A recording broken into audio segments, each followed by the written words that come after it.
deixa aqui na frente. Então muitos estão curiosos para saber o que seria o mapa astral cabalístico.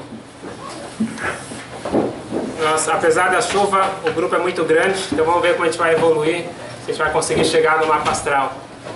E outros estão me olhando, o que é isso de mapa astral cabalístico? Desde quando o mapa astral é judaico? E na verdade, são estas perguntas que nós vamos analisar hoje. A astrologia é judaica, o judaísmo apoia, é contra, é a favor, existe, não existe, é falso. Cada um deve ter a sua ideia, já deve ter lido em algum lugar, mas hoje nós vamos analisar do ponto de vista judaico e cabalístico. E o que me motivou a dar esse curso foi que sexta-feira passada teve a eclipse e alguém me perguntou se isso seria um mau sinal. Porque a gente sabe que tem vários povos, religiões, culturas que veem isso como um mau sinal. A lua de sangue. Qual seria a visão judaica sobre isso? E tudo o judaísmo tem o que falar.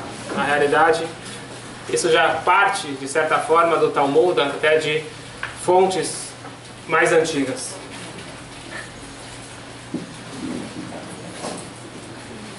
Astrologia.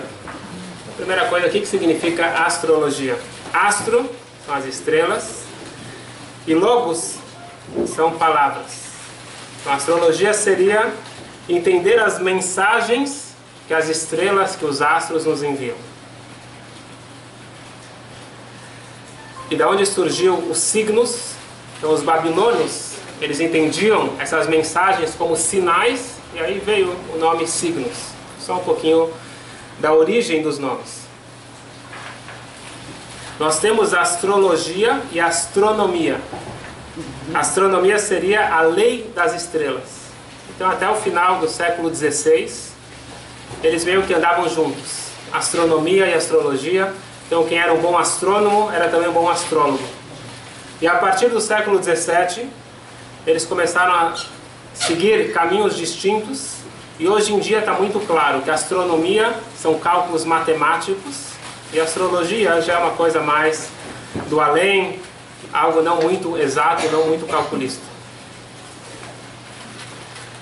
A astrologia é tão antiga quanto a humanidade, como veremos daqui a pouco.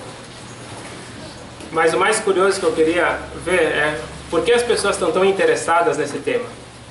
Porque existe um renascimento e uma busca pela astrologia nos últimos anos e principalmente nos últimos 2, 3 anos. Está crescendo de uma forma absurda. Atingiu hoje, eu acredito, que o auge da sua popularidade, seja em jornais, revistas, TV e principalmente na internet e nas redes sociais. Hoje em dia, quem quer atrair pessoas para o que ele está vendendo, seja escrito ou seja na internet, ele vai sempre colocar lá um cantinho de astrologia. Os estudos dizem que nos Estados Unidos, eu não achei aqui no Brasil se tem algum estudo, mas nos Estados Unidos você tem 10 milhões de pessoas fiéis à astrologia. E mais 40 milhões que seguem com certo interesse. Na Inglaterra, cerca de 2/3 da população leem horóscopo diariamente. E na França, os estudos dizem que chega a quase 55% da população. Então nós temos uma procura muito grande. Provavelmente já ouviram falar de Susan Miller, que hoje em dia provavelmente é a astróloga mais famosa do mundo. Ela tem milhões de pessoas que acompanham ela diariamente. Ela não é judia, ela foi casada com um judeu, daí veio o Miller. E ela, no início, em abril de 2018, ela ficou doente. E aí o pessoal entrou em desespero, porque não sabia como dar o próximo passo, que dependem das previsões de Susan Miller. Mas qual a explicação para esse boom da astrologia? Primeira coisa é muito simples. o ser humano, por natureza, é curioso. Dentro de cada um de nós tem esse desejo insaciável de conhecer o desconhecido. Isso sempre existiu, mas agora está atingindo números muito altos. Isso se deve a um fator. Pode ser que vocês tenham outras teorias, mas uma das teorias é que nós temos o mal do século, que é o estresse. De acordo com a Organização Mundial da Saúde, 90% da população é atingido pelo estresse de uma forma mais forte ou menos forte. E de repente, você tem o estresse somado com a insegurança, com medo do futuro, e não é só no Brasil, é no mundo todo, e de repente você encontra alguém que está te falando uma coisa boa e você se apega a isso. Mas eu e vocês somos bastante inteligentes. Será que a gente vai cair nessa? Mas tem muita gente inteligente. Você acha que nós somos os únicos inteligentes? O que está por trás da astrologia? Será a primeira coisa que vamos analisar? Se ela existe ou não existe. Será que existe algum sinal das estrelas? Ou é um mero acaso que...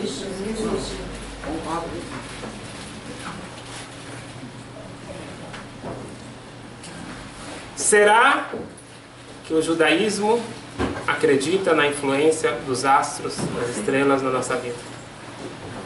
Sem sombra de dúvida. O judaísmo não duvida que há um sistema inteiro de constelações, astros e planetas que exercem influência sobre todos nós. O Talmud fala o seguinte: Malchuta de Ara que em Malchuta de Rakia. O reinado aqui embaixo é parecido com o reinado celestial.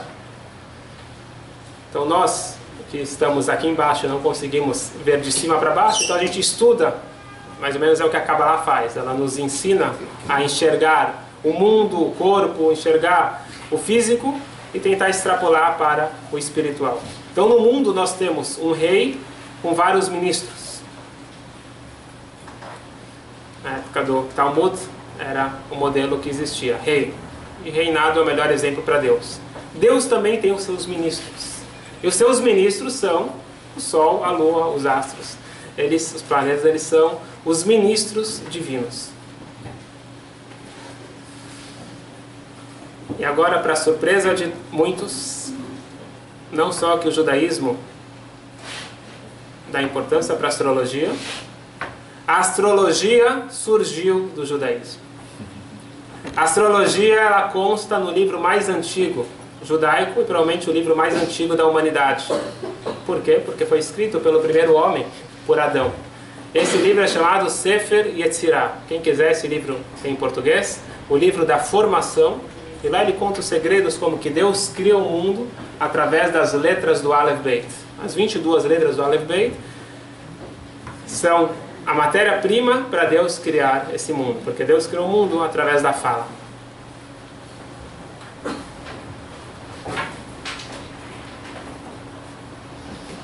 Então, quando Deus ele cria o mundo, ele criou o Sol, a Lua, as estrelas. Quem não conhece os detalhes, vale a pena ver no original, Gênesis, Bereshit, o que foi criado em cada dia. Então Deus também criou e organizou as 12 constelações, que nós vamos chamar de zodíaco, é como que o mundo chama, e no judaísmo é chamado de Mazal, Mazalot. Muito bom. Então Mazalot são essas constelações.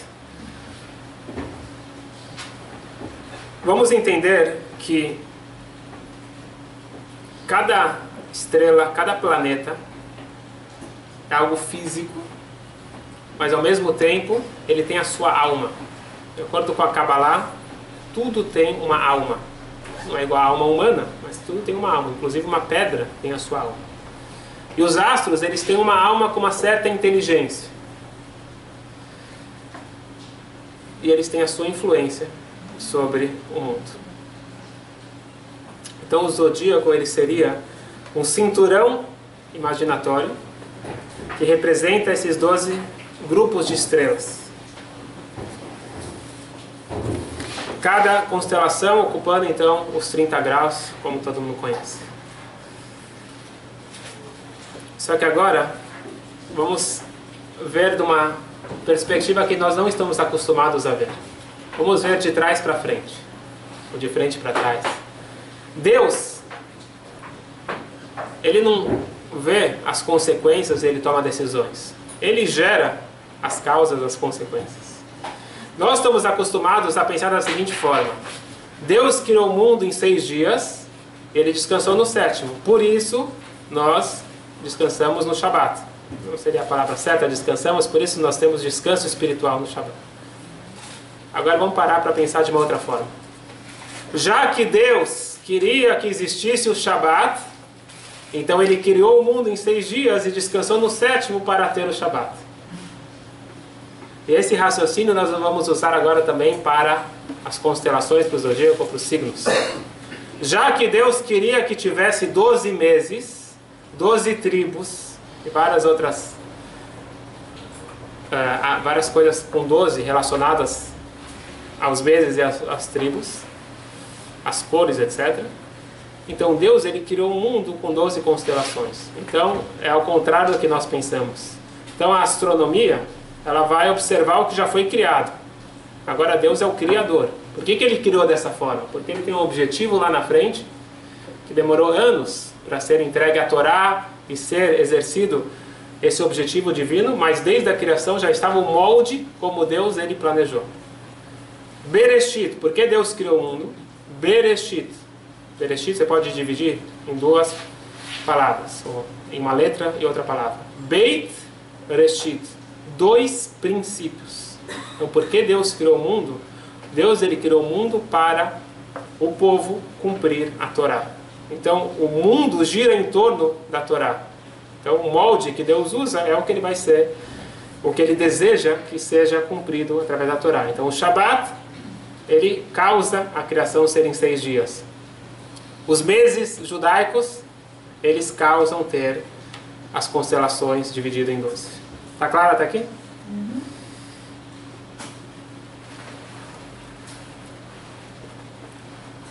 Então, só para vocês entenderem que, já que tem influência do mês, então existe um mapa astrológico cabalístico, um mapa astrológico judaico.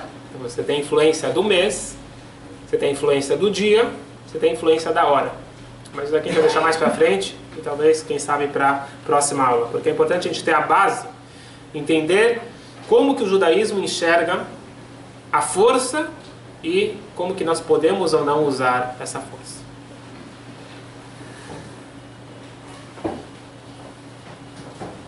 Se você abrir a Torá, estudar as histórias da Torá, você vê uma preocupação em torno do poder dos astros. Não tem agora como entrar em todos os detalhes, mas você vê uma preocupação do faraó com Moshe Rabbeinu, você vê uma preocupação na saída do Egito, na guerra com Amalek. O Moshe Rabbeinu está preocupado em escolher um certo signo. São detalhes que não dá para entrar em todas as histórias, mas a Torá já fala dessa preocupação. E o Talmud, ele mergulha dentro disso. Quem tiver interesse, depois eu posso dar as referências. Tem esse Talmud em português, dá para ver lá exatamente o que fala. O Talmud, por exemplo, no Tratado de Shabat, ele fala que o astro, ou o dia da semana que você nasceu, vai ter uma influência sobre a sua personalidade. Então, aquele signo, aquela força, aquele astro daquele dia, daquela hora, ele pode tornar a pessoa mais inteligente ou menos inteligente, mais rica ou menos rica, mais justa ou menos justa. Isso é influência sobre as pessoas. A influência sobre o reino mineral e vegetal é conhecido por todos mundo sabe a influência que tem nos astros, nas marés, no ciclo menstrual. Então a gente sabe a influência que tem cada um dos astros na nossa vida. É interessante que o Arizal, o grande cabalista, ele fala que o embrião, para ele estar saudável para nascer, quer dizer, um feto, ele tem que nascer após 7 meses de gestação, não antes. Por quê? Porque 7 meses ele vai passar sobre a influência dos 7 planetas principais que vão dar a energia que ele precisa para poder viver. Então a gente vê uma influência muito forte dos astros na nossa vida. Depois você tem a influência do lugar físico que você mora. Você tem a influência do povo. Então, só como curiosidade, dizem que os árabes estão ligados com Escorpião, os persas, Sagitários, romanos com Libra e assim por diante. Então existe um grande estudo, ou que a gente tem informação direto do Criador.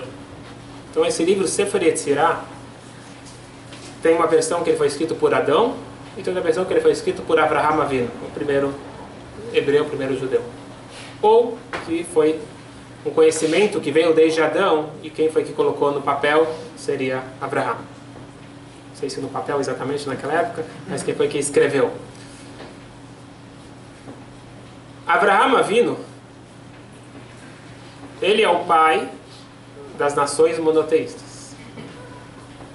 Mas tem mais um detalhe aqui. Como que nós falamos que é nosso, os chineses vão falar que esse conhecimento veio deles, os caldeus vão falar que eles foram os primeiros, os sumérios, cada um vai achar que foi outro povo que começou. Então, óbvio que cada um vai puxar a sardinha para o seu lado. Mas nós vamos dar aqui a versão judaica sobre como que isso foi parar no mundo oriental. Avraham Avinu, ele casou com Sará, mas ele casou também com Hagar. Certo? Avraham Avinu, ele teve um filho com Hagar, que é o pai dos muçulmanos, Ismael. E é dito que ele teve depois outros filhos também com Hagar. Esses filhos, eles foram para a região da Índia. E lá já existia a magia negra. E não é magia negra como existe hoje em dia, é uma magia negra pesada mesmo. E Avraham Avinu, preocupado com seus filhos, falou: eu vou ensinar para vocês algo mais forte do que eles sabem. E ele passou todos os segredos, seja a reencarnação, seja astrologia, seja magia, feitiçaria, tudo isso daqui Avraham Avinu ensinou para os seus filhos como proteção. Não para eles exercerem, mas para eles estarem preparados para se proteger. Uma das provas interessantes é que dizem que reencarnação surge de uma tribo chamada Brahamitas. Quem são os Brahamitas? Os filhos de Abraham.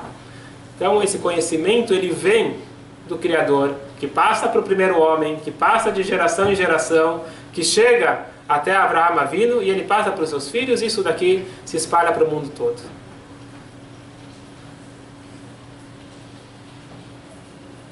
Só que agora tem que tomar cuidado.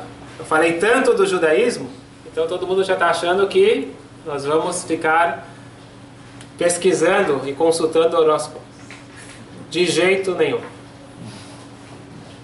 Existe.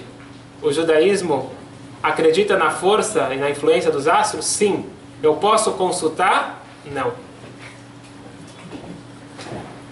E vamos explicar isso.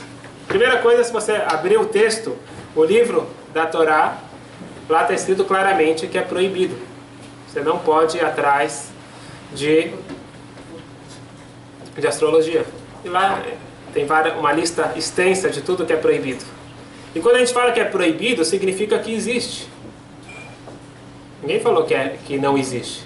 E justamente por existir e por ser uma força real, para nós é proibido. Está escrito o seguinte: Tamim tiye im Hashem Elokecha. Seja íntegro e puro com o teu Deus. Em outras palavras, não tente querer saber qual vai ser o futuro. Isso é curioso? Todos nós somos. Mas, se você acredita em Deus, você tem que depositar a sua fé nele e esperar que vai ser o melhor para você. Ficar ansioso para saber quem vai ganhar o jogo da Copa? Você está ansioso por outras coisas? É proibido. Pode ser que funcione? Não estou falando dos charlatões. Existe pessoas que sabem fazer, não sei se hoje em dia existe, mas no passado existiu e justamente por isso que o Talmud ele proibiu. Mas quando a gente fala que é proibido, proibido não significa que não existe e não significa que você não tenha que tomar cuidado. Tem que tomar cuidado. Em que caso? Vou contar uma história. A filha de Rabi Akiva, famoso mestre Rabi Akiva, 2000 anos atrás. A filha dele, uma moça muito especial, muito bonita, ela estava andando uma vez no mercado, realmente, não sei exatamente qual o povo que estava lá, mas ela passou por um mercado, e nesse mercado tem um grupo de astrólogos. E esse grupo de astrólogos, eles veem aquela moça passando, e um comenta pro outro: tá vendo aquela moça lá? Ela vai morrer no dia do casamento dela. E ela escutou isso. Ela ficou preocupada, e logo depois, era uma pessoa bastante conectada a Deus, e entregou para Deus, esqueceu disso, não ficou preocupada com isso. O tempo correu, ela ficou noiva. No dia do casamento, na noite do casamento, quando ela vai dormir, ela tira uma... Como chama isso? Não, uma prensa, uma coisa para prender o cabelo. O grão, mas não um grão, para como se fosse um alfinete de metal. Parte da presilha dela, ela ficou na parede. As paredes eram provavelmente de madeira, então ela colocou lá para não estragar. Então ela não tinha provavelmente uma mesinha do lado da cama dela, ela colocou para prender atrás da cama dela. Quando ela acorda de manhã, ela vai pegar para vestir, ela vê que quando ela tira, cai uma cobra venenosa, e das mais venenosas, que estava presa, e ela espetou e ela matou aquela cobra. E naquele momento ela gritou, e ela lembrou da previsão que ela tinha escutado dos astrólogos, e o pai escuta o grito dela e vai falar: tá tudo bem com você? E ela conta pro pai a história. O Rabi Akiva pergunta para ela: o que você fez ontem de especial? Oh, você está me preparando para o casamento? Fala: não, tenta pensar alguma coisa diferente que aconteceu ontem. Ela pensou e falou: sim, eu fiz uma mitzvah ontem. Estava todo mundo preocupado com os preparativos para o casamento. Vamos lembrar que naquela época não tinha buffet. Era a família que preparava a comida. Estava todo mundo ocupado. E de repente veio uma pessoa pedir comida. Pessoa faminta pedir comida. E ninguém escutou essa pessoa. Estava todo mundo lá correndo os últimos preparativos para o casamento. Eu percebi. Eu estava no meu canto, me preparando espiritualmente para a festa, para o casamento. E eu vi esse homem. Cheguei perto dele, perguntei o que ele queria, eu fui lá e trouxe comida para ele. E aí o Rabi Akiva falou: ah, agora eu entendi. Foi no mérito dessa mitzvah que você foi salva. Porque está escrito: Tzedakah tatzil mimavet, que a tzedakah protege a pessoa da morte. Então, vemos essa história, que os astrólogos estavam certos. E ela se salvou no mérito de uma mitzvah. Vamos entrar nessa questão, como que a gente pode se salvar das previsões, ou talvez por isso que talvez nós não podemos seguir e procurar astrologia.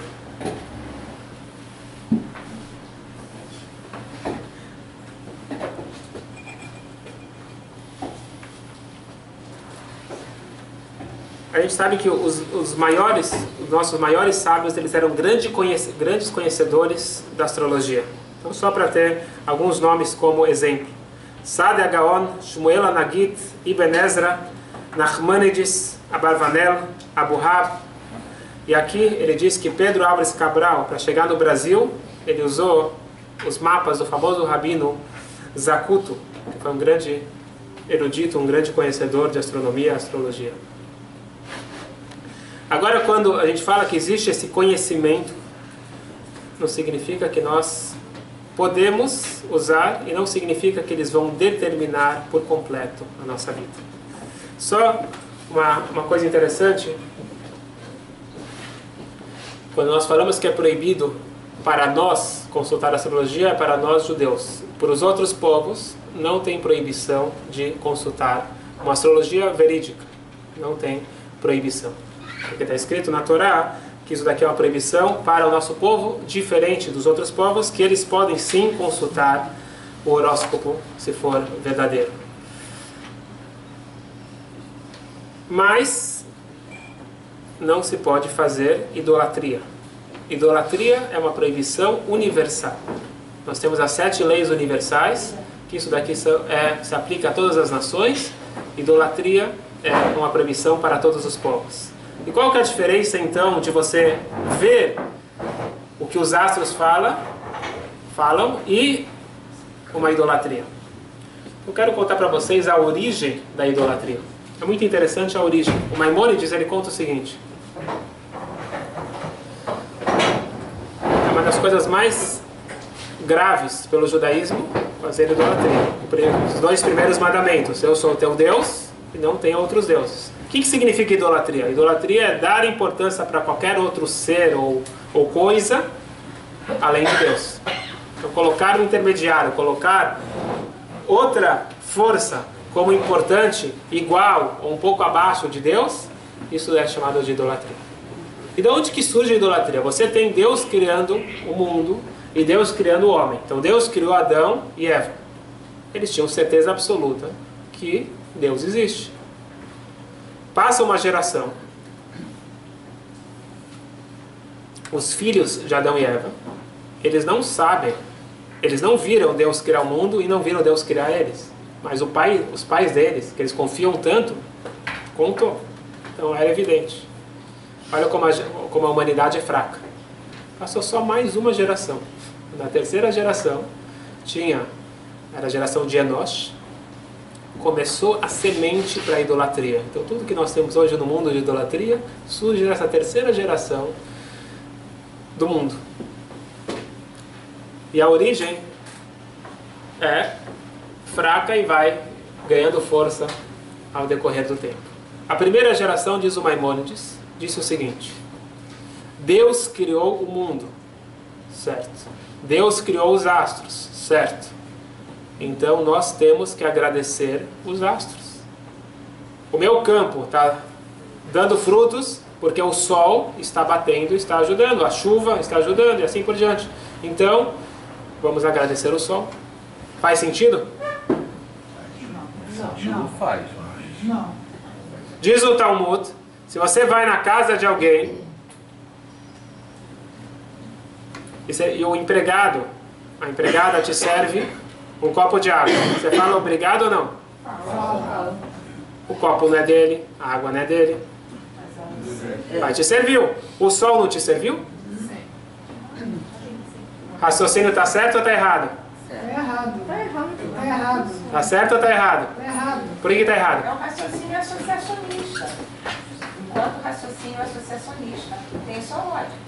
O sol só faz aquilo que é para ele fazer. Muito bom. A resposta, você está no ponto certo. A resposta é a seguinte: está certo agradecer a pessoa, mas está errado agradecer o sol, porque a comparação está errada. A comparação seria agradecer a bandeja que te trouxe. Você não agradece a bandeja, você agradece o ser humano que, por mais que ele está ganhando para fazer esse serviço, mas na prática ele pode optar em não fazer. Então ele escolheu fazer. Enquanto que a bandeja não escolhe e o sol também não escolhe. Então aqui está o início de todo o erro. Mas uma vez que foi plantada essa ideia errônea, já se perdeu o controle. Porque passou uma geração, os filhos fizeram o seguinte raciocínio: se eu tenho que agradecer ao sol, e é o sol que está me ajudando, então se eu tiver uma boa relação com ele, então ele vai me ajudar mais. Então eu vou dar um presente para ele, vou oferecer um sacrifício. E passa mais uma geração e surgem os falsos profetas e falam o seguinte: nós temos que agora fazer um culto para esse astro, que aí ele vai proteger o nosso povo, vai proteger o nosso grupo. E assim foi desenrolando a idolatria e de repente se perdeu o controle, passou 2, 3 gerações, já não se sabia mais o original, que era Deus que está por trás de tudo. E ficou só os astros.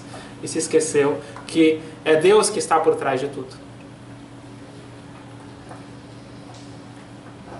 Portanto, eu atribuir uma força para um astro, independente da força divina, isso é idolatria.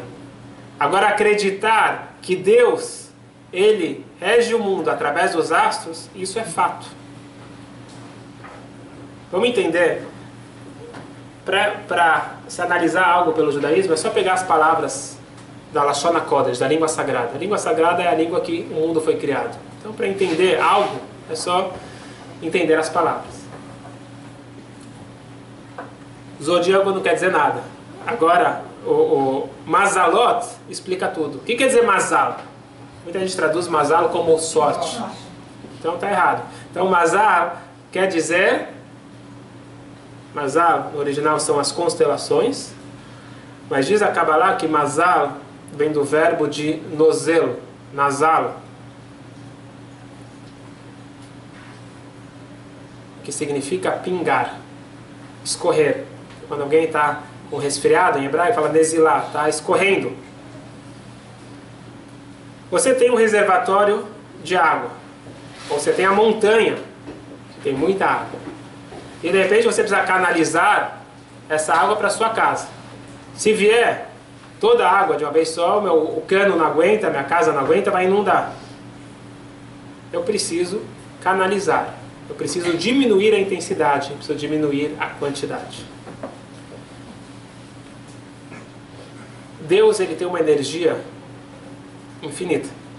Para essa energia infinita vir para um mundo finito, precisa de filtros. Tem vários filtros. Tem os mundos, tem as firot, e outro tipo de filtros são os astros.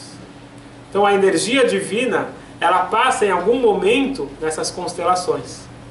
O que acontece? Tem pessoas que conseguem ler as constelações, então eles conseguem saber um pouco antes da gente, que está vivendo a realidade já, quando acontece, o que vai acontecer. Então existe a Chozim Bakochavim, aqueles que conseguem enxergar o que acontece nas estrelas, o que acontece nos astros. Existe. Mas nós não devemos nos antecipar. Tamim tiye im Hashem Elokecha. Nós devemos ser íntegros e fiéis e 100% confiar no Rei. E aqui entra um exemplo muito interessante.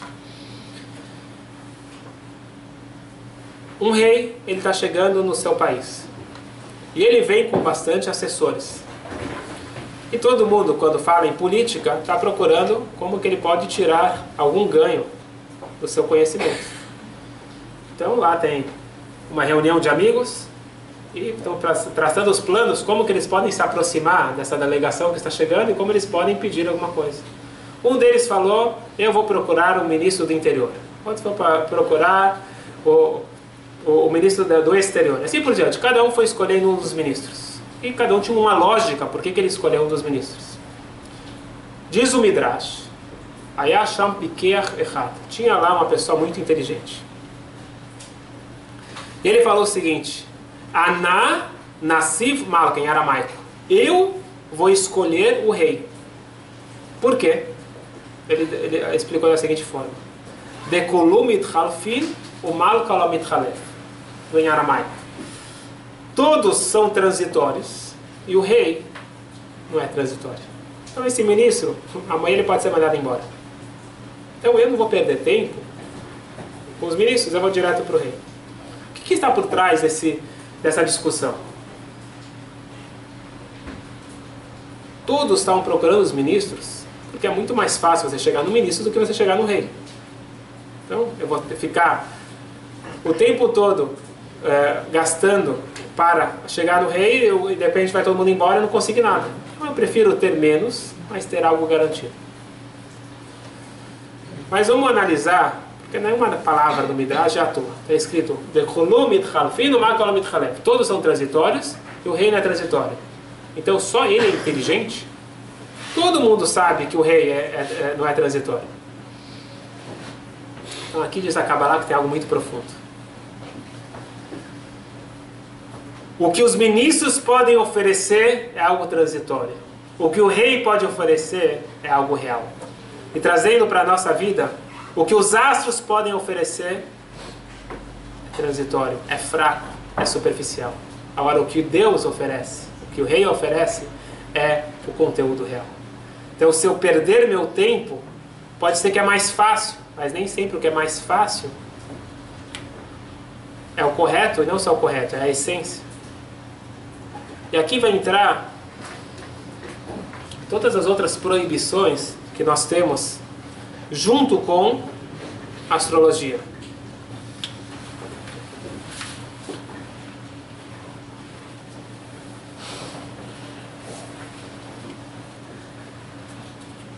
Quero pegar aqui o versículo da Torá que diz o seguinte: não haverá entre nós feiticeiros, quiromantes e assim por diante. Então nós temos algumas formas de talvez descobrir o que vai acontecer. Seja o tarô, seja a bola de cristal, seja assim por diante. Eu não preciso dar todos os exemplos. O que está por trás de tudo isso?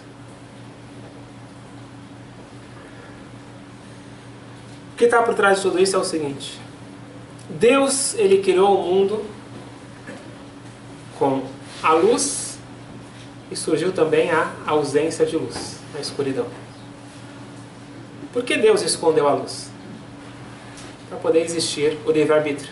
Para você poder escolher o bem e ter o mérito de ter escolhido o bem, você tem que ter a outra opção também. Então você tem a força do bem e você tem a força do mal. Só um detalhe: a força do mal, para ela existir, ela também recebe a sua força de Deus. Só que ela canaliza para o mal. Então ela estaria roubando aquela energia divina que era para fazer coisas boas para coisas negativas. E as pessoas não têm vergonha de admitir isso. Então eu escutei isso daqui do Rabino Boiver, Rabino do Leblon. Ele contou para mim uma vez que uma pessoa que ele conhece, os pais frequentavam lá um centro espírita, e teve lá uma semana que todo mundo viajou, os pais dele inclusive viajaram, e ele foi lá e entrou, mas ele não curtia muito isso. Logo ele ficou entediado e ia sair. Na hora que ele ia sair, ele falou: não, você não pode sair. Não, porque, não, a gente precisa de você. Não precisa fazer nada, só fica sentado aqui dentro. E ele foi comentar isso com o Rabino, que ele achou curioso. O Rabino perguntou: tinha mais algum judeu lá fora você? Infelizmente tinham vários judeus, mas naquela semana não tinha ninguém. Então está explicado. Ele estava te usando, estava pegando a tua força, a tua energia, para poder fazer algo que existe, mas é proibido, totalmente proibido pelo judaísmo. Então é totalmente proibido você praticar o espiritismo. É totalmente diferente, as pessoas às vezes confundem, é totalmente diferente você falar com um ente querido falecido. Você pode conversar com seu pai, com sua mãe falecido, no sonho ou a vivo. Se você sentir essa necessidade, essa energia, não tem problema nenhum. Agora, fazer práticas para baixar o espírito, etc., isso daqui é totalmente proibido pelo judaísmo. Funciona? Pode funcionar. A gente encontra no Tanakh histórias que foram feitas isso. Então, a Torá diz que existe, e justamente porque existe, é proibido. Outra coisa proibida que poucos conhecem é meonen. Meonen é estabelecer datas, prazos.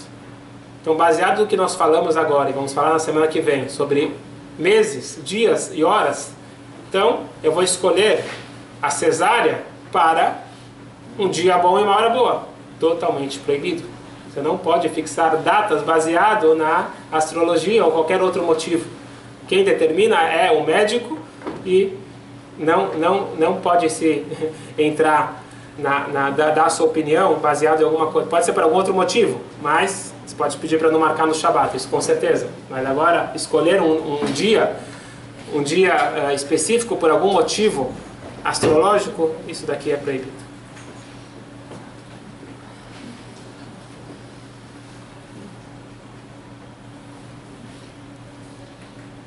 Magia negra é proibido, mesmo magia não negra, e mesmo mágica tem que tomar cuidado. Chama um mágico para entreter as crianças. O mágico tem a obrigação de mostrar pelo menos uma mágica e mostrar que tudo são truques. Ele deve anunciar isso no início da sua apresentação, senão a gente não pode chamar mágico. Porque isso daqui é uma das proibições da Torá, Achizat Enayim, você ficar enganando as pessoas.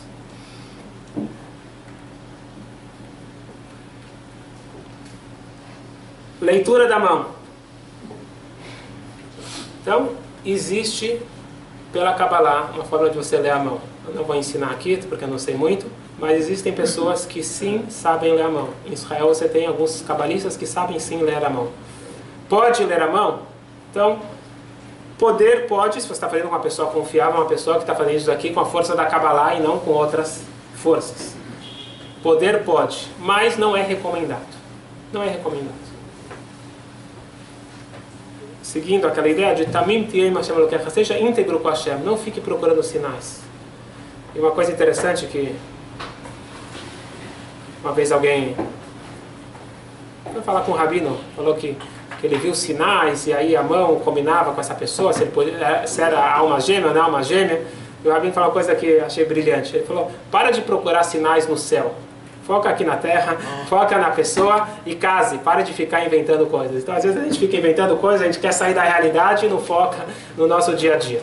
Então, para saber que sim existe. Existe pela Kabbalah, isso sim existe, que é a leitura de mãos. Feitiçaria. Então aqui, vamos tomar cuidado. Está escrito o seguinte. Os maus espíritos, eles só mexem com quem provoca eles. Então, melhor não procurar eles. Mas, para ficarem tranquilos, é dito que o Baal Shem Tov, há 300 anos atrás, o fundador do Hassidismo, é dito que ele acabou com os mazikim, ele acabou com os maus espíritos. Então podemos ficar tranquilos. Mas existiam no passado várias histórias de casas e mal assombradas, existe esse conceito. E existe uma história também real que aconteceu não muito tempo atrás, de um castelo, se não me engano era na França, algum lugar da Europa, mas acho que era na França, que compraram lá, uma instituição judaica comprou e tinha várias vozes, várias coisas, e depois o Rebbe deu a receita como tirar esses maus espíritos, e parece que lá teve judeus que foram torturados lá dentro, e teve toda uma questão espiritual. Então existem essas forças, mas não procurem essas forças e fiquem tranquilos, que é dito que nas últimas gerações, perto de Mashiach, é dito que o Satan, a força negativa, perdeu a sua intensidade, a gente pode ficar tranquilo, mas não procurar outros endereços.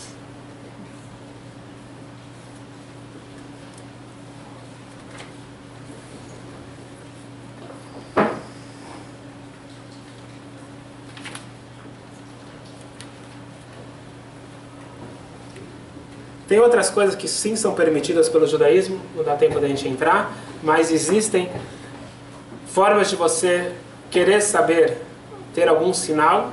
Então, por exemplo, isso que nós abrimos as cartas do Rebbe, isso é baseado em uma lei judaica, que é dito que quando você tem uma dúvida, você reza para Deus e você abre um livro judaico para encontrar a sua resposta. Isso é algo que sim é autêntico, sim permitido pela lei judaica, mas também tem que saber como fazer. Então você não está rezando para o livro, você está rezando para Deus. Então procurem uma pessoa confiável para poder também fazer isso. Então ao mesmo tempo que nós não procuramos isso, mas se chegou aos nossos ouvidos de alguma forma, não é para fazer sem querer chegar, sem querer querendo. Então chegou, que nem o caso da filha de Rabi Akiva. Talvez ela deveria se preocupar. Ela esqueceu, mas também ela deveria se preocupar. E o Talmud ele conta uma história de Rav Nachman, acho que era Rav Nachman, se eu não me engano, que os astrólogos falaram para a mãe dele que o seu filho vai ser ladrão. Nós estamos vendo aqui. E aí a mãe ficou muito preocupada, ela foi falar com o rabino, então talvez o rabino que ela foi consultar foi Rav Nachman. E ele falou, faz o seguinte, coloca a kippah na cabeça dele e não deixa nunca cair a kippah. Acredito que a kippah, ela traz um irat shamayim, ela traz uma conexão com Deus. Não é à toa que a gente usa a kippah, não é apenas um símbolo, ela tem uma força especial. Então não deixa nunca cair a kippah na cabeça dele. E diz o Talmud que um dia ele estava correndo, como quando criança, correndo com os amigos, e caiu a cobertura da cabeça dele, imediatamente ele pulou a cerca e já ia roubar uma fruta. Então, existe sim a preocupação, mas existem formas que nós vamos ver, vamos deixar para a semana que vem, vamos ver formas de se proteger dessas influências. Então, a influência existe, influências boas e menos boas, mas nós temos como nos blindar e como nos proteger dessas forças. E umas coisas interessantes que parece que é mito, mas não é mito, está na lei judaica. Então, provavelmente vocês já ouviram falar de uma avó ou de alguém. Se você vai começar um bom negócio, não comece na segunda, comece na terça-feira. Então isso consta na lei judaica. Então isso aqui não é um mito, está na lei judaica. Ei matchilim bebeit vedal, não se começa na segunda e na quarta, se começa na terça. É proibido começar na segunda? De jeito nenhum. Só que na terça é melhor. Certo? É uma superstição? Quê? É uma superstição. Superstição não é a palavra certa, porque o judaísmo acredita em superstições. É a influência do astro de segunda. Semana que vem a gente vai explicar qual a influência do astro de cada dia. Então a influência da segunda, que foi criada a divisão, não é igual à influência de terça, que é Pamayim Ketov, que tem uma energia dupla positiva.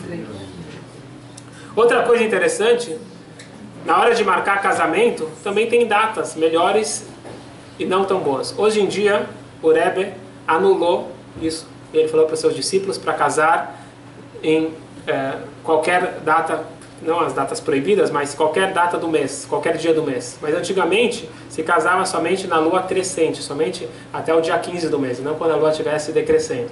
Então, existe uma questão judaica por trás do nosso comportamento ligado aos astros. Tem que ser hebraico. Casar na glória.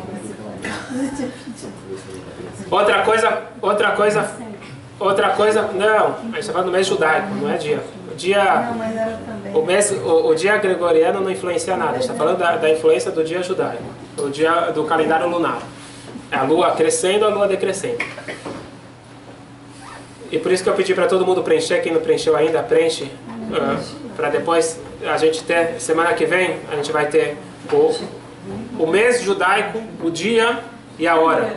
Então quem não conseguiu ainda descobrir a hora que ele nasceu, pode passar a lista para todo mundo passar, preencher. Uma outra coisa muito famosa é os meses bons. Então é dito que se você tem um negócio para fechar, você tem algum problema judicial, Adar, o mês de Adar, o mês de Purim, é o melhor mês. É dito que o mês de Av, que nós estamos passando, acabando, nós já acabamos, já saímos do momento ruim, não é um momento tão bom de fechar negócios, não é um momento tão bom de alguma disputa, empurrar para depois de Tisha B'Av. Então a gente vê que o judaísmo sim nos coloca uma preocupação, não é uma preocupação, nos coloca um alerta para as questões das influências dos astros. Nada é ruim, tem melhor e menos melhor.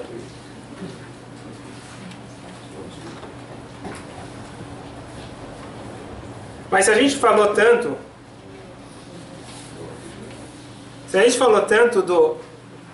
que a astrologia é proibido, que a gente não deve consultar, então por que eu sugeri fazer o mapa astral cabalístico?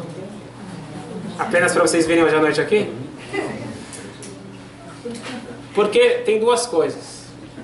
Uma coisa é a influência dos astros sobre o nosso dia a dia. Agora existe uma outra coisa que a gente não tocou, que é a característica de cada pessoa que nasceu em cada dia. Então existe sim a característica de cada mês, de cada dia e de cada hora. Então nós não podemos programar, mas na hora que aconteceu o parto, aquela hora que você nasceu, vai sim ter uma influência para o resto da sua vida. Isso nós vamos deixar para a semana que vem, mas para saber que a astrologia é real, a astrologia vem de uma fonte judaica, a astrologia determina como que Deus ele age sobre o mundo. Então são os filtros divinos. Deus, em primeira e em última instância, é quem está em controle. E Deus ele pode também mudar. Certo? Então, para ninguém ficar preocupado, então para a gente acabar essa aula num tom mais leve, está escrito em Mazal Le Israel. Está escrito que Le Israel não tem Mazal, não tem a força do Mazal. Quer dizer, não existe? Não. Eu posso me sobressair sobre o meu Mazal. E a famosa história é o nosso primeiro patriarca Abraham. Abraham Avinu, ele não tinha filhos. E Deus fala para ele, você vai ter filhos. Ele falou, Deus, eu estou olhando nas estrelas, que eu não vou ter filhos. E Deus fala para ele, vem comigo eu vou te levar acima das estrelas. Sai da tua astrologia e confia em mim. E eu vou te colocar um nome a mais, uma letra a mais no teu nome, de Abraão vai ficar Abraham, e de Sarai haverá Sara, vou colocar o nome divino e de repente vocês vão ter filhos. Então, como mudar a nossa sorte? Vamos deixar então para a próxima aula. Como que eu posso transformar a minha sorte em melhor? Como eu posso transformar aquilo que já está previsto para mim numa força maravilhosa? Então, nós queremos aqui só coisas boas, a gente não precisa ter medo, não precisa ficar preocupado, nós precisamos apenas aprender como otimizar a nossa energia. Alguma dúvida? Fala. Pode falar.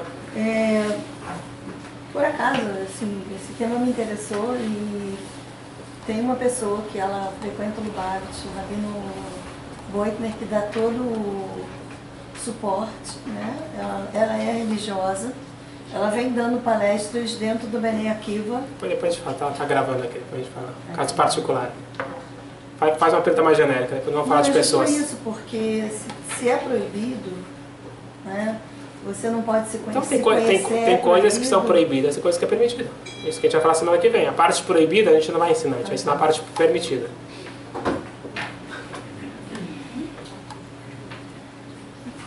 Mais alguma pergunta? Fala. O senhor falou que tem proibição de idolatria. Sim. Né? Então, os Benendoa, como é que eles encaram isso? Não sei se é pertinente para... Não, então, foi o que eu falei. A pergunta é se para os não-judeus, nós falamos que é permitida a astrologia. Então, comparando com o exemplo que nós demos do rei e seus ministros, então, aqueles que escolhem os ministros são os outros povos. Então, por que eles escolhem os ministros? A explicação é a seguinte: o ministro, ele te dá mais quantidade. E o rei pode te dar menos quantidade, mas ele te dá mais qualidade. Para você escolher qualidade versus quantidade, você tem que ser muito esperto.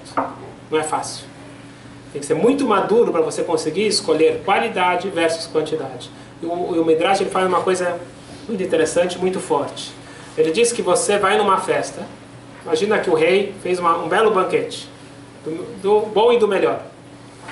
E se você é uma pessoa que segue as leis de etiqueta, você não vai comer muito, porque é um jantar muito fancy, muito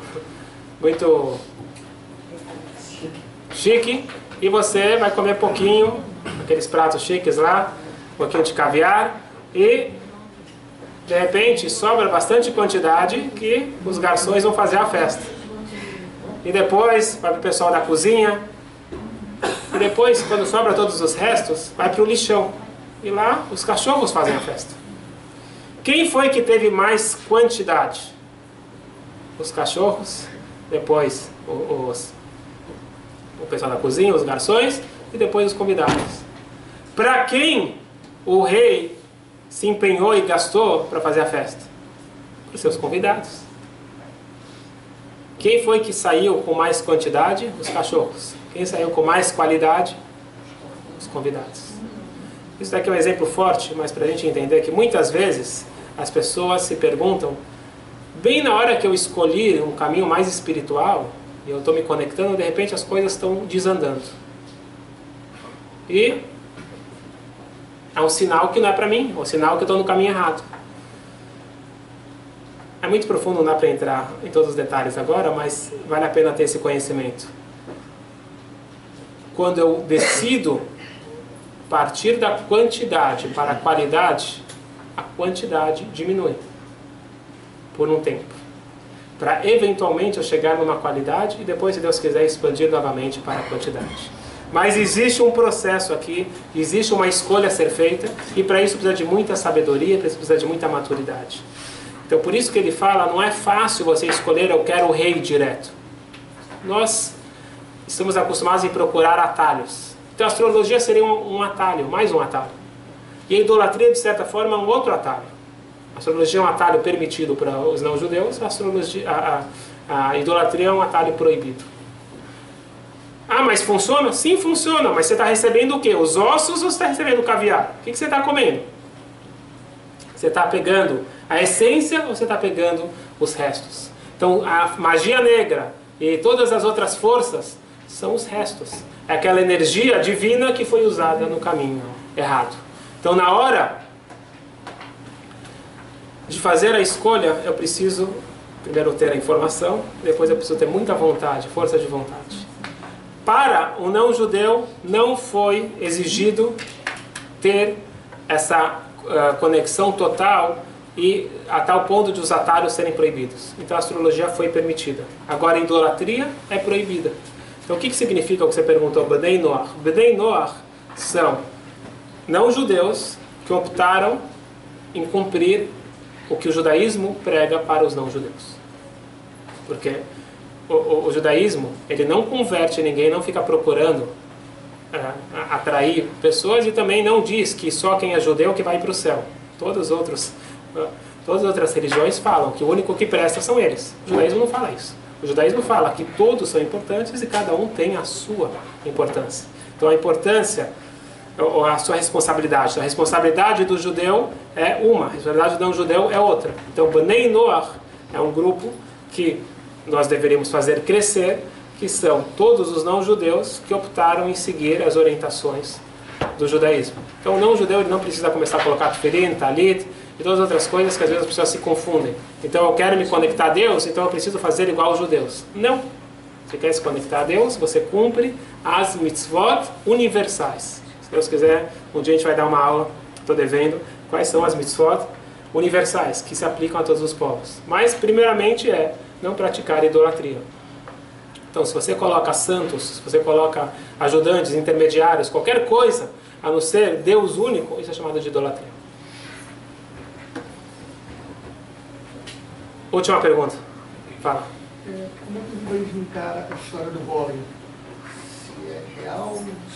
Boa pergunta. Como que o judaísmo vê o Golem? Golem foi aquele boneco de barro criado pelo Maharal, grande sábio de Praga. Quem já foi para Praga com certeza foi na sinagoga do Maharal e sabe toda a história. Pode ser que existiu ou pode ser que não existiu. Mas se existiu, ele foi criado por uma força divina. Então o Maharal tinha os poderes da Kabbalah, ele escreveu, foi chamado um camé, um manuscrito com as palavras divinas da formação, com esse livro, esse famoso livro Sefer Yetzirah. Ele cria esse ser que protegeu os judeus durante as perseguições. Se existiu ou não existiu, não faz muita diferença para a gente. Mas, se ele existiu, ele foi criado por uma força divina e não pela força errada. Provavelmente ele existiu. Tem um relato do Rebbe anterior, o sogro do Rebbe, que foi para Praga. Ele conta que, até hoje, se você for na Alten Noshul, que é chamado a sinagoga Nova e Velha, lá em cima tem um sótão que é proibido entrar. Por que é proibido entrar? Dizem que lá onde que o Golem foi enterrado, ou lá ele foi desativado. E eu me lembro qual foi o governo, mas resolveu mandar lá soldados para verificar isso. Foi na Segunda Guerra? Os nazistas, foi na Segunda Guerra, entraram e não saíram, foi isso? Então, dizem que é bom não mexer com essa história. Então, mas referente à tua pergunta, não foi uma coisa proibida, foi uma coisa permitida.